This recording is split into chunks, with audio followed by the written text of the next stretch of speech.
Party ने आपको ticket नहीं दिया, निर्दलीय लड़ेंगे? नहीं, पार्टी ने अगर टिकट दिया तभी चुनाव लड़ेंगे। पक्का है, वादा है? बिल्कुल।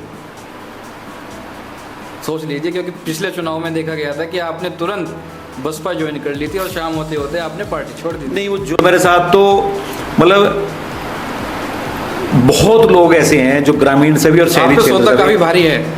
देखिए, अपने मुंह से मियाँ बिट्टू बनना तो वो तो ठीक नहीं है, लेकिन मेरे साथ दो लोग काफ़ी चर्चा में है, चाहे सोशल मीडिया हो, चाहे उसमें अक्षय प्रताप हो, चाहे चिरब जैन हो, नए नए उम्र के नेता आ रहे हैं।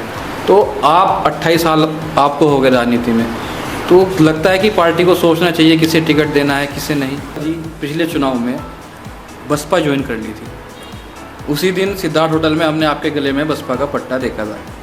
शाम होते होते आपने कहा कि मैं भाजपा में ही रहूँगा, भाजपा मेरा परिवार है मैं, और अपने परिवार को छोड़ के कहीं नहीं जा रहा हूँ। तो वो क्या मामला था? एक कहावत है सर, चुनाव से पहले नेताजी जनता के चरणों में और चुनाव के बाद जनता नेताजी के चरणों में।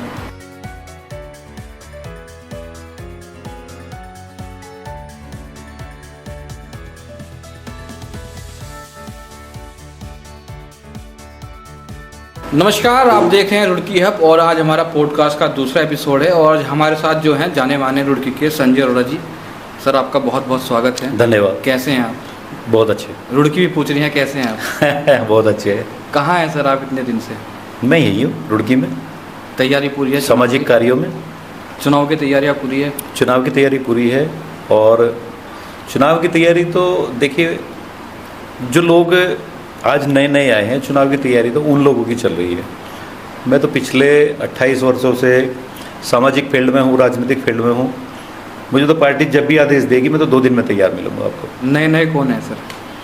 नए नए लोग आ रहे हैं, अच्छा है जी। समाज के लिए अगर कोई कुछ करना चाहता है, चाहे सामाजिक रूप से, राजनीतिक रूप से अगर कोई काम करना चाहता है जी तो उन्हें आगे आना चाहिए। जी। मेन बात है कि समाज का भला होना चाहिए, वो किसी भी रूप में हो और कोई भी करे, मैं करूँ या कोई और भी करे, लेकिन सोच ये होनी चाहिए उसकी आने के बाद कि मुझे समाज का भला करना है, अपना भला नहीं करना बस। जी। अच्छा संजय अरोड़ा जी, थोड़ा सा राजनीति से हट के आपके पर्सनल लाइफ पे आते हैं। कैसे आप इस राजनीति में आए थे, कौन से सन में आए थे और कितने साल आपको हो गए राजनीति करते करते? देखिए, मैं ये देखा करता था कि मेरे पास भी लोग आते थे, मुझे लगता था कि लोग बहुत परेशान होते हैं जी। और कहीं ना कहीं उनकी समस्याओं का अगर समाधान करना है जी। तो लोगों की जब समस्याएं देखते थे तो बहुत पीड़ा होती थी। जी। तो मेरा एक ये मन किया कि क्यों ना मैं भी समाज क्षेत्र में काम करूं। जी। तो मैंने कभी ये सोचा नहीं था कि मैं चुनाव लड़ूंगा या क्या करूंगा, मुझे तो केवल समाज सेवा के लिए समाज में आया था मैं। जी। लेकिन फिर मैंने ये देखा कि अगर समाज के लिए वास्तव में कुछ भला कर सकते हैं तो आपके पास कोई ना कोई ऐसी सीट जरूर होनी चाहिए जो आप अपने स्तर से समाज का भला कर सकें। तो मुझे 28 वर्ष हो गए इस कार्य में। बाकी देखिए, सब भाग्य पर निर्भर करता है। कभी कभी तैयारियां भी बहुत करता है, मेहनत भी करता है, लेकिन जब तक आपका भाग्य साथ नहीं देता तो वो आप वो मंजिल नहीं प्राप्त कर सकते। हो सकता है मेरा भाग्य अभी साथ ना दिया हो, लेकिन मेरी कोशिश ये है कि जब भी मैं बैठूं तो समाज के लिए समर्पित रहूं। तो इस बार आपका भाग्य साथ देगा? देखिए, ये तो ऊपर वाले के ऊपर निर्भर करता है, बालाजी पे, हनुमान जी पे। मैं तो हनुमान जी का भक्त हूँ। जो वो निर्णय लेंगे, ऊपर वाला जो निर्णय लेगा, मुझे तो वो सब स्वीकार है। मेरा ये नहीं है कि भाई मुझे राजनीति से कुछ कमाना है तो मुझे आज बनना जरूरी है, नहीं तो मेरे हाथ से बहुत कुछ निकल जाएगा। मुझे ऐसा कुछ करना ही नहीं। मैंने तो एक लाइन खींच रखी है कि जिस दिन मैं बनूंगा उस दिन मैं आपको दिखाऊंगा कि वास्तव में राजनीति ऐसी भी होनी चाहिए। अच्छा, संजय अरोड़ा ने सबसे पहला चुनाव कब लड़ा था? मैंने 2002 में, 2007 में विधानसभा का चुनाव लड़ा था, लेकिन मैं क्योंकि राजनीतिक फील्ड में नया था तो लोगों को समझने में समय लगा। आज लोगों का प्यार है और लोग चाहते हैं कि भाई मैं रुड़की में किसी ना किसी सीट पे बैठूं। तो अगर पार्टी ने इस लायक मुझे समझा तो मैं जरूर कुछ ना कुछ। 28 वर्ष आपको राजनीति में हो गए भाई साहब। आप यूकेडी से भी आप यहाँ पे चुनाव लड़े हैं और भी पार्टियों में आप रहे हैं, अब भाजपा में आप, तो अब कितना अंतर आपको लगता है इन पार्टियों के बीच? देखिए, पार्टी में अंतर का तो ये है कि भाजपा एक देश के प्रति सोचने वाली पार्टी है, देश के लोगों के लिए सोचने वाली पार्टी है। और वास्तव में आपने देखा होगा कि पिछले 10 वर्षों में जब से भारतीय जनता पार्टी की सरकार केंद्र में हो तो केंद्र की योजनाओं का लाभ आपने देखा होगा कि पहले कितना मिलता था और पिछले 10 वर्षों में कितना लाभ लोगों को मिला है, किसी भी क्षेत्र में आप देख लें। क्योंकि मैं अगर डिटेल बताने लगूंगा तो 1 घंटा मुझे लगेगा। तो किसी भी क्षेत्र में देख लें, हाईवेज के क्षेत्र में, एविएशन के क्षेत्र में, रेलवे के क्षेत्र में, या रक्षा के क्षेत्र में, या विश्व पटल पर आज अगर भारतीय देश का नाम है तो केवल और केवल भारतीय जनता पार्टी के कारण है। नहीं तो पहले भी आपने देखा होगा कि प्रधानमंत्री दूसरे देश में जाते थे और हमारा क्या सम्मान होता था, और आज अगर हमारे प्रधानमंत्री या कोई भी व्यक्ति देश का कहीं बाहर जाता तो उसका क्या सम्मान है। तो ये पिछले 10 वर्षों में हमें देखने को मिला है। तो भारतीय जनता पार्टी में आके अच्छा महसूस हुआ है। जैसे संजय अरोड़ा जी का जो नाम है, सब लोग जब पिछला चुनाव की बात करते हैं तो सबके दिमाग में एक सवाल आता है कि संजय अरोड़ा जी पिछले चुनाव में बसपा ज्वाइन कर ली थी। उसी दिन सिद्धार्थ होटल में हमने आपके गले में बसपा का पट्टा देखा था। शाम होते होते आपने कहा कि मैं भाजपा में ही रहूँगा, भाजपा मेरा परिवार है, और अपने परिवार को छोड़ के कहीं नहीं जा रहा। तो वो क्या मामला था, कुछ बताना चाहेंगे? देखिए, मेरी इच्छा रुड़की के लोगों के लिए कुछ करके दिखाने की है। मुझे भारतीय जनता पार्टी में टिकट मांगते हुए पिछले 15 वर्षों से मैं टिकट मांग रहा हूँ, लेकिन पार्टी ने मुझे ये अवसर नहीं दिया। लेकिन अगर कोई और पार्टी मुझे अवसर देना चाहती थी, लेकिन मेरी उनसे बातचीत हुई, मैं गया भी, लेकिन क्योंकि पार्टी के लोगों ने, पार्टी के वरिष्ठ लोगों ने मेरे से बात करी, उन्होंने आश्वासन दिया कि आपको आगे कहीं ना कहीं किसी उसमें एडजस्ट किया जाएगा। हो सकता है पार्टी के कुछ मजबूरियां रही होंगी, कुछ निर्णय रहे होंगे। हम तो हर वक्त अपना भला सोच सकते हैं, लेकिन पार्टी अगर सोचती है तो वो सारे समीकरण बैठ के देखती है, सारा कुछ सोचती है, और हो सकता है कि अब की बार वो अवसर पार्टी हमें दे। आप पंजाबी समाज के भी बड़ा चेहरा हैं, बड़े पद पर रहे हैं, तो कितना समाज आपको लगता है कि इतना साथ मिलेगा आपको पंजाबी समाज का? देखिए, वैसे तो मैं हर समाज के लिए बराबर रूप से काम करता हूँ, मैंने कभी समाज में भेदभाव नहीं किया। लेकिन कहीं ना कहीं जब आदमी ये सोचता है कि हर समाज के कोई ना कोई संगठन है, तो हमने भी 96 में पंजाबी कल्याण महासभा के नाम से पूरे उत्तराखंड का एक अपने समाज का संगठन हमने बनाया था, और पिछले लगभग 28 वर्षों से मैं उसमें काम कर रहा हूँ। और समाज तो हर वक्त ये चाहता है कि कहीं ना कहीं संजय अरोड़ा को भी सामने आना चाहिए, और समाज के साथ साथ कहीं ना कहीं रुड़की की जनता का भी उसमें भला है। अच्छा, विज़न क्या होगा रुड़की के लिए, क्या सोचा है कुछ खास? देखिए, रुड़की आज अभी तक भी हमारी बहुत पिछड़ी हुई है, क्योंकि अगर हम देखते हैं दूसरे देशों के शहर को या अपने देश के भी कुछ शहरों को देखते हैं, तो हमें यहाँ बहुत सी कमियां भी नज़र आती हैं, जिसमें सबसे प्रमुख तो ड्रेनेज सिस्टम ही है। ठीक है। क्योंकि यहाँ आपने देखा होगा कि बारिश चाहे हल्की हो चाहे ज़्यादा हो, कहीं भी पानी भर जाता है। तो एक तो ड्रेनेज प्लान सबसे ज़रूरी है यहाँ जी। फिर उसके बाद में स्वच्छता अभियान, क्योंकि हमारे माननीय प्रधानमंत्री जी का शुरू से ये नारा था कि देश अगर स्वच्छ होगा तो कहीं ना कहीं हम लोग बीमारियों से बचे रहेंगे। तो शहर हमारा ऐसा स्वच्छ होना चाहिए कि जो बाहर से आए उसे भी ये लगे कि वास्तव में उनका शहर भी ऐसा ही होना चाहिए। पथ प्रकाश की व्यवस्था, आज आप ये देखते हैं कि कोई भी वारदात अगर होती है तो जो वारदात करने वाला है वो अंधेरे का लाभ उठा लेता है। तो ऐसी व्यवस्था होनी चाहिए कि जो मेन सड़कें जितनी भी हैं वहाँ सारी प्रकाश व्यवस्था इस तरीके की हो। फिर एक सिक्योरिटी सिस्टम आता है। सिक्योरिटी में अगर हमें अपराध को रोकना है तो उसको रोकने के लिए हमें पूरे शहर में सीसीटीवी कैमरा ऐसे पॉइंट पर लगाने चाहिए कि जहाँ से कोई भी शहर में वारदात करके अगर जाता है तो वो एकदम से नज़र आ जाए और पुलिस उस तक पहुँच सके और वारदात को अंजाम देने वाले को उसके अंजाम तक वो पहुँचा सके। फिर उसके बाद में आती है जितने हमारे चौक चौराहे हैं वो भी बहुत सुंदर होने चाहिए। अगर हम किसी पद पे बैठे हैं और हम वास्तव में एक विज़न लेके बैठते हैं और कुछ काम करना चाहते हैं तो शहर के लिए बहुत बहुत काम है। अच्छा, चौक चौराहे तो सुंदर कर ही सकते हैं, पार्कों की व्यवस्था बहुत सुंदर कर सकते हैं, क्योंकि आज हम ये देखते हैं कि अगर पार्क किसी भी पार्क में चले जाएं वहाँ पार्कों की व्यवस्था भी बहुत सुंदर नहीं है, तो उन्हें बहुत सुंदर बनाया जा सकता है जिससे हमारे शहर के लोग वहाँ जाएंगे। और वो क्योंकि जब से बाबा रामदेव ने इसका आपके योग का जब से शुरू किया है तो लोगों के अंदर एक जागरूकता आई है, और वो जागरूकता आने से लोगों के अंदर सुबह कोई योगा करता है, कोई घूमता रहता है, कोई एक्सरसाइज करता है, मतलब हर एक के दिल में ये आ गया कि हमें एक्सरसाइज जरूर करनी है। तो उसके लिए हमारे पार्कों का भी अच्छा होना बहुत ज़रूरी है।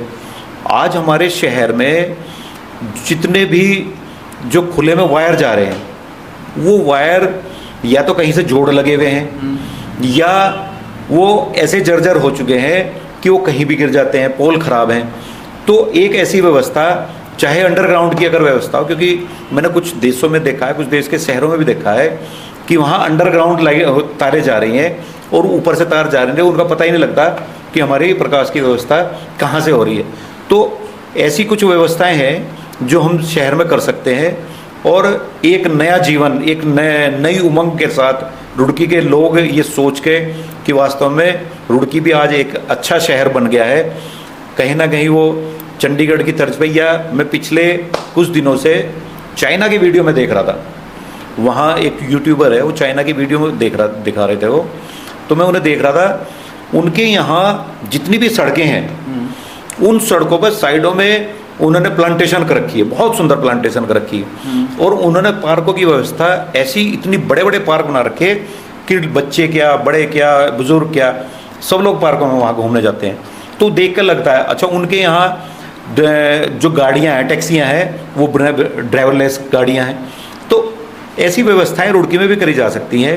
अच्छा, एक यहाँ सबसे सुंदर जो है माँ गंगा, जो हमारे रुड़की से निकल के जाती है, अगर हम चाहें तो उसमें एक बोटिंग की व्यवस्था भी ऐसी हो सकती है जिससे हमारे यहाँ पर्यटन का बढ़ावा मिल सकता है, और नगर निगम जगह जगह ऐसी दुकानें आवंटित कर दें, लोगों को उससे रोजगार मिल सकता है। ये चीज़ें होंगी कैसे? पिछले 15 साल से विधायक प्रदीप बत्रा जी हैं, 10 साल से सांसद निशंक जी थे, अब त्रिवेंद्र सिंह रावत जी थे, सरकार भाजपा की चल रही है, विधायक भाजपा के हैं, सांसद भाजपा के हैं, तो इम्प्लीमेंट क्यों नहीं हो पा रही ये चीज़ें? देखिए, हर आदमी का अपना एक विज़न है। मेरे पास, क्योंकि मैं 28 वर्षों से राजनीति में हूँ, और राजनीति में मैंने हमेशा ये विश्वास किया है कि मुझे संघर्ष करना है, और संघर्ष करने वाला व्यक्ति हमेशा उसे ये पता रहता है कि उसके शहर में नालियों की क्या स्थिति है, सड़कों की क्या स्थिति है, कहाँ पानी भरता है, किस व्यक्ति की क्या समस्या हो सकती है, मुझे उन समस्याओं का पता है। तो आपको, और मेरे पास एक विज़न भी है। आपको ये पता होगा आज रुड़की किस स्थिति में है? देखिए, रुड़की की स्थिति बहुत अच्छी नहीं है, और जो लोग भी बैठे हैं उन्होंने अपनी तरफ से जो प्रयास किया है, क्योंकि कोई भी आदमी बैठता है वो कोशिश, इसका जिम्मेदार कौन है? जिम्मेदारी भी देनी पड़ेगी ना। बात जिम्मेदारी की नहीं होती। जिम्मेदारी आदमी, जिस आदमी को जितना पता है वो उतना अगर अपने हिसाब से कर रहा है तो, लेकिन हो सकता है कि किसी दूसरे के पास कोई और विजन हो। देखिए, कक्षा में अगर 50 बच्चे बैठते हैं, उन 50 बच्चों में सबके नंबर 90 नहीं आ सकते, ठीक है, तो किसी के 85 आते हैं, किसी के 90 भी आते हैं, किसी के 92 भी आते हैं, लेकिन ब्रिलियंट सारे होते हैं वो। तो हर एक पे अपना एक विजन है। तो मेरे पास मेरा जो विजन है, उस विजन को लेकर मैं काम करना चाहता हूँ रुड़की में। अच्छा, आपको कहा जाता है कि आप निशंक जी की टीम से आते हैं, आप उनके प्रतिनिधि भी रहे हैं, सांसद प्रतिनिधि रहे हैं संजय अरोड़ा जी, अब त्रिवेंद्र सिंह रावत जी सांसद हैं, तो कहीं ना कहीं गुटबाजी भी देखने को मिलती है, उसके बारे में क्या कहना चाहेंगे? देखिए, हम लोग जब आए थे तो हम भारतीय जनता पार्टी में आए थे, और भारतीय जनता पार्टी में हम इसलिए आए थे कि भारतीय जनता पार्टी देश के प्रति सोचने वाली पार्टी है और देश में विकास करने वाली पार्टी है। हम किसी के लिए ये नहीं कि भाई हम इस ग्रुप या इस ग्रुप, हम भारतीय जनता पार्टी के लिए काम करते हैं। हाँ, उन्होंने हमें अगर सांसद प्रतिनिधि बनाया था तो हमने उस वक्त लोगों की भलाई के लिए जो काम हमारे बस का था, हम वो काम उनके लिए कर पाए। लेकिन हम ये कहें कि भाई उस पार्टी है, उस पार्टी, हम सभी लोग, चाहे निशंक जी हैं, चाहे हमारे सांसद जी त्रिवेंद्र जी हैं, हम सभी लोग भारतीय जनता पार्टी के लिए काम करते हैं, और हम सबका एक ही लक्ष्य रहता है कि किस तरीके से हम विकास को आगे बढ़ा सकें। अच्छा, निशंक जी के 10 साल को आप कैसे देखते हैं? हरिद्वार में उन्होंने क्या काम किया? देखिए, उन्होंने 10 साल में आपके जितने हाईवेज ही आए हैं, जो रुके हुए काम थे 2014 से, उन्होंने वो वापस शुरू कराए। आपने हरिद्वार में देखा होगा, एम्स मेडिकल कॉलेज वो लेके आए हैं, और इसके अलावा रेलवे जो देवबंद से यहाँ रेलवे लाइन यहाँ पहुँची है, वो भी उनके माध्यम से ही आई है, नहीं तो उसका भी काम रुक गया था। और ऐसे अनेकों छोटे मोटे काम तो उन्होंने बहुत किए हैं। रुड़की शहर को क्या लाभ मिला सर? देखिए रुड़की शहर को पर्टिकुलर, आप अगर एक सांसद को ये सोचें, उनके पास 11 विधानसभाएं हैं, अगर 11 विधानसभाओं में ये सोचें कि खाली रुड़की को ही मिलेगा, रुड़की को ये मिला कि मुजफ्फरनगर से जो रेलवे लाइन आ रही थी उसका काम आज बहुत तेज़ी से चल रहा है और वो कंप्लीट होने वाली है और लगभग 1 से 1.5 घंटा हमारा बच जाया करेगा। और रुड़की वालों को ये मिला कि हरिद्वार में ही मेडिकल कॉलेज है, हरिद्वार और रुड़की को मिल गया, क्योंकि एक मेडिकल कॉलेज है तो रुड़की खुलेगा या हरिद्वार खुलेगा, तो हम सब लोगों के लिए ही वो खुला है। और देखिए सड़कें, नाली, ये सब तो मेयर का, विधायक का और वो क्षेत्रीय लोगों का काम होता है। ठीक है, बाकी विधायक जी के बारे में बता दीजिए कि विधायक जी के काम से कितने संतुष्ट हैं? देखिए विधायक जी अच्छा कार्य कर रहे हैं, उनके पास अपना एक विज़न है, उस विज़न के हिसाब से वो कार्य कर रहे हैं और मेरा अपना एक विज़न है, मैं अपने विज़न के हिसाब से कार्य। वो धरने पर बैठे थे, आपने पार्कों की बात की कि सुंदर पार्क होने चाहिए, व्यवस्था होनी चाहिए। आईआईटी में एंट्री बंद हो गई थी, बुजुर्गों को एंट्री नहीं मिल रही थी, तो क्या रुड़की के पार्क ऐसे नहीं बन सकते आईआईटी जैसे कि आईआईटी जाने की जरूरत ही ना पड़े? नहीं, सारे पार्क में मैंने आपको बताया कि पार्क हम बना सकते हैं ऐसे। और मेरा तो कहना ये है कि विधायक जी को भी इस चीज़ पे ध्यान देना चाहिए कि जो पार्क हैं उनमें सब में देख के और जो व्यवस्था अच्छी हो सकती है उन्हें उसमें करानी चाहिए। अच्छा, एक ड्रेनेज सिस्टम की बात आप कर रहे थे, एक प्रोजेक्ट आया था एडीबी का, 350-400 करोड़ रुपए का लगभग प्रोजेक्ट था, आज उसकी क्या हालत है सर? देखिए एडीबी का कार्य बहुत बहुत गंदा कार्य वो हुआ है और उन्होंने क्वालिटी पे ध्यान नहीं रखा, क्योंकि अगर रुड़की में आज जो समस्या है वो सबसे बड़ी समस्या यही है। और जहाँ जहाँ उन्होंने लाइनें डाली हैं उन्होंने मिट्टी को कॉम्पैक्ट करके सड़कें तब नहीं डाली, और वो क्या हुआ कि क्योंकि कॉम्पैक्ट करके डाली नहीं तो वो धीरे धीरे करके बैठती रही। आप मानते बहुत बड़ा घोटाला है? घोटाला नहीं मैं कह सकता, मेन बात है कि जो लोग जो इंचार्ज थे वो इस चीज़ को ध्यान नहीं दे पाए। देखिए लापरवाही, ये लापरवाही कही जा सकती है। नुकसान किसका हुआ सर? नुकसान आम जनता का होता है। जिम्मेदार को? जिम्मेदार तो देखिए वो लोग हैं जो लोग इस कार्य को देख रहे थे और वो इस चीज़ को सही से देख नहीं पाए। ये कहीं ना कहीं जो एडीबी के अधिकारी थे, ये कहीं ना कहीं उन लोगों की जिम्मेदारी थी। अगर हम क्या कर रहे थे? अगर हम ये सोचें कि हर बात हम जनप्रतिनिधि पर डाल के और अधिकारियों को बचा दें तो वो भी ठीक नहीं है, क्योंकि अधिकारी नीचे से ऊपर तक उनके पास पूरी टीम होती है। सर आम आदमी टैक्स देता है, पैसा आम आदमी का ही लगता है, देखिए, और नुकसान भी आम आदमी झेले। बिल्कुल आपकी बात ठीक है कि नुकसान जो है आम जनता का है और टैक्स पेयर्स का पैसा है, लेकिन कहीं ना कहीं हमारी भी ये जिम्मेदारी बनती है, अगर कहीं हल्का काम हो रहा है तो उसे हम जनप्रतिनिधियों के माध्यम से उठा के उसे ठीक कराएं। और अधिकारियों को भी ये समझना चाहिए कि वो अगर काम कर रहे हैं, अगर देश के लिए काम कर रहे हैं, तो उन्हें कहीं ना कहीं देश के लिए समर्पित रहना चाहिए। सर ट्रैफिक लाइट लगी थी रुड़की, आज उनका देख लो क्या हाल है। रुड़की में एक भी मल्टी पार्किंग नहीं है, तो रुड़की में काम क्या हुआ, डेवलपमेंट क्या हुआ? देखिए जो लोग भी बैठे हैं, मतलब बैठे रहे, जिन लोगों ने, जो लोग जीतते रहे, जो लोग इन सीटों पे बैठे थे, उन लोगों को ये चीज़ें देखनी चाहिए थी। जैसे 10 साल से आपके विधायक जी, 15 साल हो गए विधायक के, और 5 साल में चेयरमैन भी रहे हैं। देखिए उन्होंने 5 साल पहले रहे और विधायक हैं, जो कार्य उन्होंने करना था वो कार्य उन्होंने किया है। मैं वही पूछ रहा हूँ सर, आप शहर में चले निकल जाए बाजार में, वहाँ इतना जाम है, आप चल नहीं सकते। कार पार्किंग चलान कट जाते हैं सर, बाजार पार्किंग है नहीं।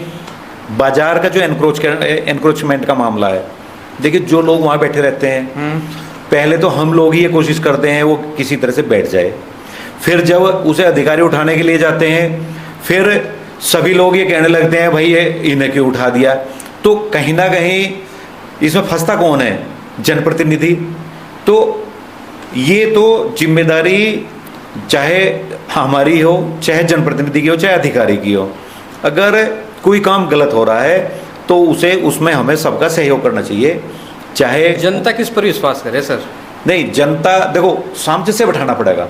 आज अगर हम किसी सीट पे बैठे हैं और हमें कोई कार्य कल को करना है तो हमें उस क्षेत्र के लोगों को बुला के उनसे बैठ कर मीटिंग करके और उन्हें समझाना चाहिए और उन्हें ही बताना चाहिए कि भाई अगर आप लोग ठीक नहीं करेंगे तो इतने दिन बाद आपके साथ ये कार्य मतलब ऐसे शुरू हो जाएगा, फिर आप हमें जिम्मेदारी उसकी मत देना।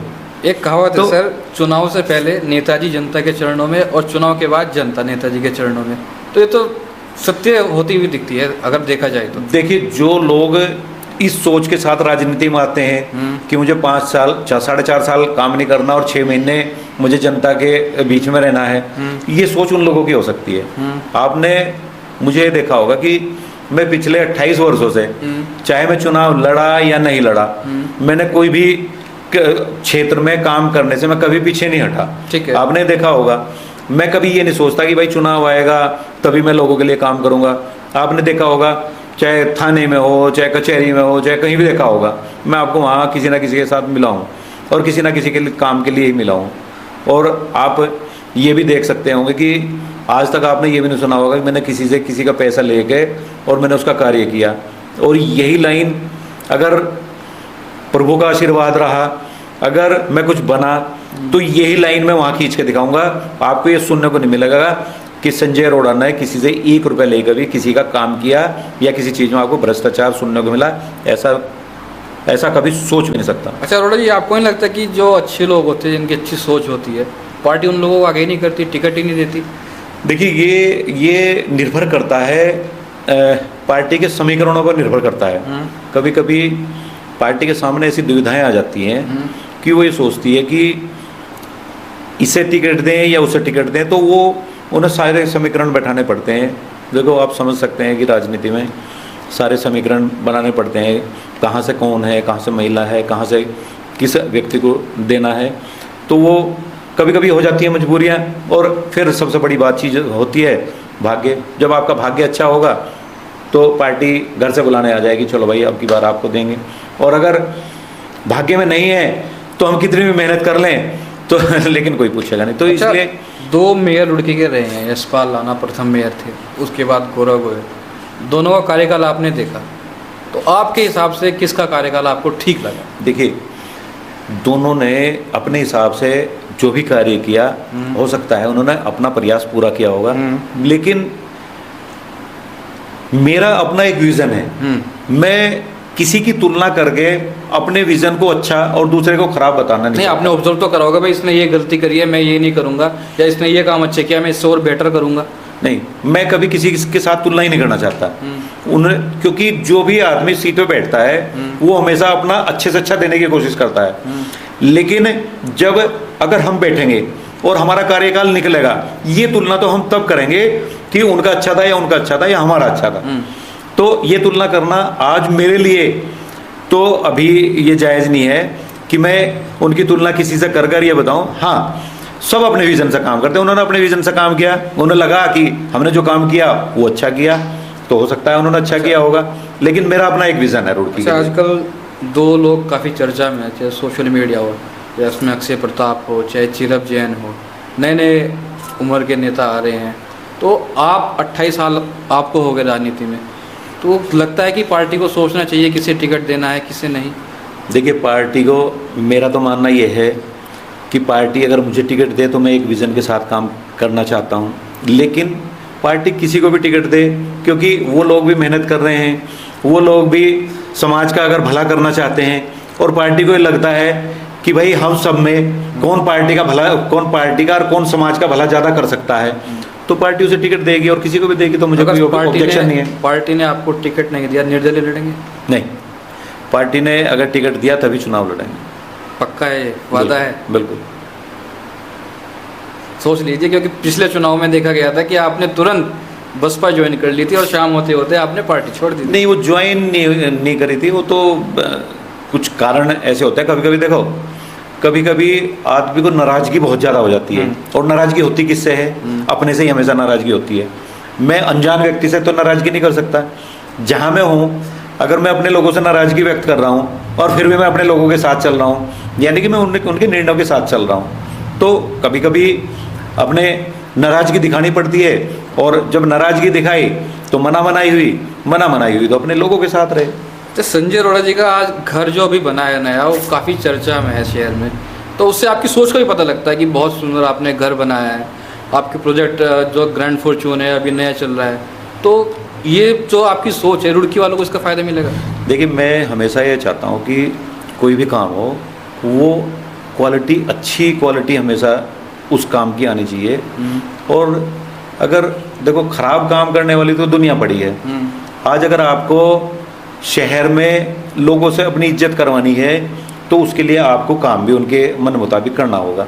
और मन मुताबिक काम अगर आपको करना है तो देखो जो भी, क्योंकि आप अगर किसी सीट पे बैठते हैं तो आपको मेन चीज़ क्या देनी होती है? सड़क, बिजली और पानी। बाकी काम तो लोग अपने आप कर ही लेते हैं। अगर आप ऐसी चीज़ों की व्यवस्था बहुत अच्छे से अगर उनकी कर देंगे, आप उसमें क्वालिटी देंगे, तो वास्तव में लोग आपको पीछे से भी कहेंगे कि यार अच्छा आदमी है। क्योंकि इस दुनिया से जब जाना है तो दो इनाम लेके जाने हैं कि ये अच्छा था या बुरा था। तो अगर वो अच्छा कमाऊंगा तो मैं अपने लिए कमाऊंगा, और ख़राब कमाऊंगा तो अपने लिए कमाऊंगा। तो मैं तो, हर आदमी ये चाहता है कि वो अपने लिए अच्छा कमाए।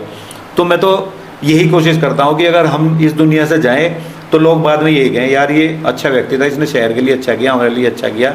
तो मेरी कोशिश तो ये है। अच्छा, एक जो स्टेटमेंट है यशपाल नारायण जी का आजकल काफ़ी चर्चाओं में है कि भाई जिसके पास सौदा होगा वही चुनाव जीतेगा, उसके बारे में आप क्या कहना चाहेंगे? देखिए, अब उन्होंने सौदा किसके लिए कहा है ये तो मुझे पता नहीं। हाँ। वो क्योंकि सौदा हमेशा अपनी पार्टी के लोगों के लिए ही कहता है। हाँ। उनकी पार्टी में जो लोग होंगे वो उन्हीं के लिए कह रहे होंगे, दूसरी पार्टी के लिए क्यों कहेंगे। लेकिन मेरे पास तो बहुत सौदा है, क्योंकि मैं पिछले 28 वर्षों में लोगों से, जनता से जुड़ा रहा हूँ। और सबसे बड़ा जो मेरे साथ जो प्लस पॉइंट है, देखो रुड़की की जनता, शहर की जनता तो चाहती है, लेकिन साथ साथ क्योंकि मैं झबरेड़ा में भी हम रहे हैं और झबरेड़ा के लगभग 18 से 20 हज़ार वोट जी ग्रामीण क्षेत्र के रुड़की में है, और जिनसे हमारे पर्सनल ताल्लुकात हैं, और उनके यहाँ हमारा शादी में, ब्याह में, मरने जीने में हर जगह आना जाना है, और वो लोग आत्मीयता से हमारे साथ जुड़े हुए हैं। तो मेरे साथ तो मतलब बहुत लोग ऐसे हैं जो ग्रामीण से भी और शहरी क्षेत्र से भी। काफी भारी है। देखिए, अपने मुंह से मियाँ बिट्ठू बनना तो वो तो ठीक नहीं है, लेकिन मेरे साथ बहुत लोग जुड़े हुए हैं। और ये तब पता लगता है, दो चीज़ में पता लगता है। हाँ। या तो आपके यहाँ कोई सुख है या दुख है, उस चीज़ में आपके यहाँ पता लगता है कि आपके साथ कितने लोग हैं। ठीक है। जब कोई चुनाव आएगा और हम चुनाव लड़ेंगे जी, ये तो सौदा तब दिखाया जाएगा। अच्छा, अगर मैं आज ये कहने लगूं कि मेरे साथ वहाँ भी लोग हैं, वहाँ भी लोग हैं, या तो मेरे साथ कोई सुबह गाड़ी में बैठे और वो एक बार रुड़की में चारों तरफ घूम ले, तब तो उसे पता लगेगा हाँ भाई हमारी क्या जान पहचान है। और नहीं तो चुनाव के माध्यम से पता लगेगा। तो चुनाव आने दो, पार्टी को टिकट देने दो, हम चुनाव लड़ेंगे और फिर देखना कि हमारे पास क्या सौदा है। अच्छा, टिकट आपका भाजपा से हो गया, तो आप किसे अपना विरोध टक्कर मानते हैं, कांग्रेस से या कोई निर्दलीय चेहरा? क्योंकि कांग्रेस से सचिन गुप्ता जी भी मैदान में हैं, यशपाल राणा भी हैं, परिणय प्रताप भी हैं, काफ़ी चेहरे हैं। देखिए, अभी तो यही नहीं पता उनकी पार्टी उन्हें किसे टिकट देगी, लेकिन हम अपने विज़न के साथ चलते हैं। तो अगर जनता की नज़रों में आज ये है कि भाई अगर हमारा विज़न अच्छा है, हमारे साथ ज़्यादा लोग जुड़े हुए हैं, तो हम मुकाबला करें किससे?